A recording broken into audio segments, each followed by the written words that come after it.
As they returned to Jing's place, the chemistry between them rose. But just as things were heating up, Lan rushed off, sick from the alcohol. Next morning, she woke up frustrated that she couldn't recall whether they actually slept together. She confronted Jing, insisting, "Whatever happened last night, let's pretend it didn't." Jing raised an eyebrow.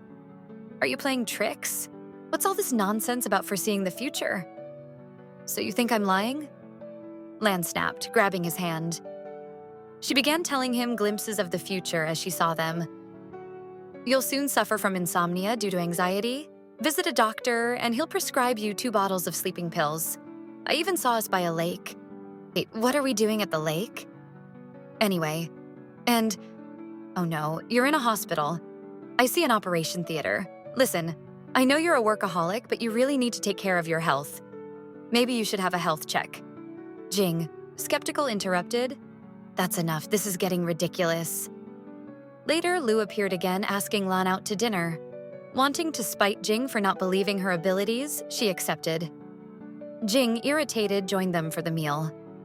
Throughout the dinner, both men subtly competed with each other, exchanging sharp remarks and drinking excessively.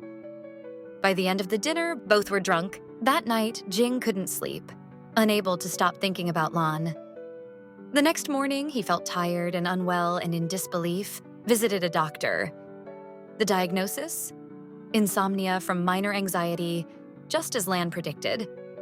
As the doctor handed him a prescription for 2 bottles of sleeping medication, Jing was in shock, finally realizing that Lan might have been telling the truth all along. "Jing met Lan by the lake. Everything you said turned out to be true," he confessed.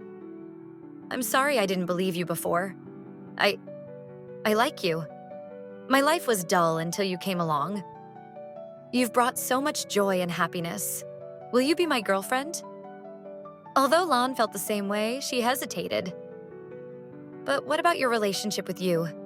she asked. Jing explained, "You and I have known each other since childhood, but we've never been together romantically."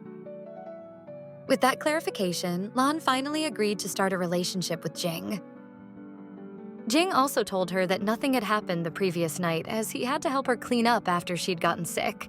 Worried about that hospital scene she saw in her visions of future, Lan insisted Jing get a health check. To her surprise, the doctor assured them that Jing is in excellent health. Later, Yu stumbled upon Jing and Lan sharing an intimate moment. She's furious, but kept her emotions hidden from Jing.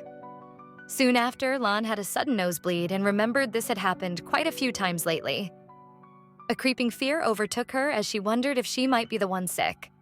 When she went for her own checkup, the doctor delivered devastating news.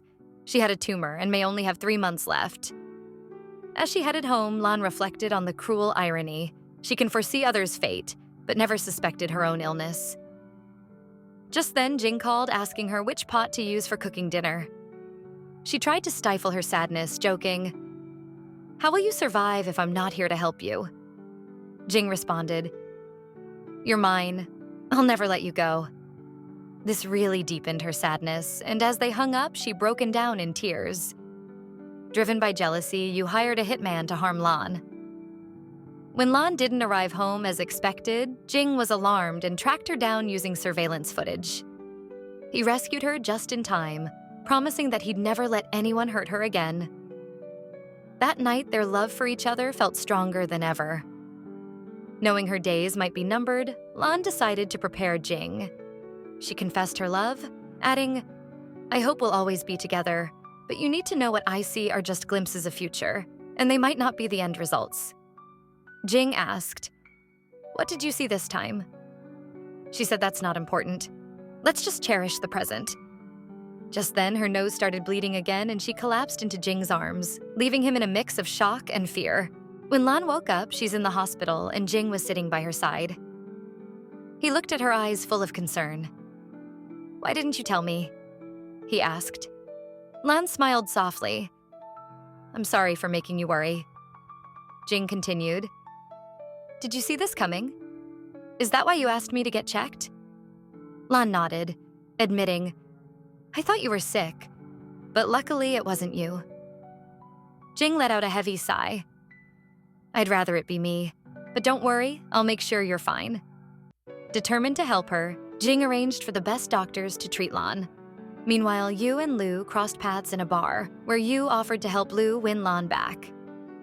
On the day of Lan's surgery, Jing and Lan tried to stay optimistic, but their emotions got the better of them. Holding back tears, Jing comforted her.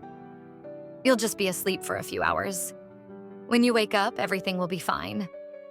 When Lan asked about the operation success rate, Jing couldn't hold back and started to cry. To ease the tension, Lan gently shifted the conversation, advising him to take care of himself. They shared a heartfelt hug before Lan went into the operation room. Jing waited anxiously, and when the operation ended successfully, he felt immense relief. During her recovery, he was by her side constantly, caring for her tirelessly. Once she was discharged, Jing smiled and said, "I'm taking you out on a proper date.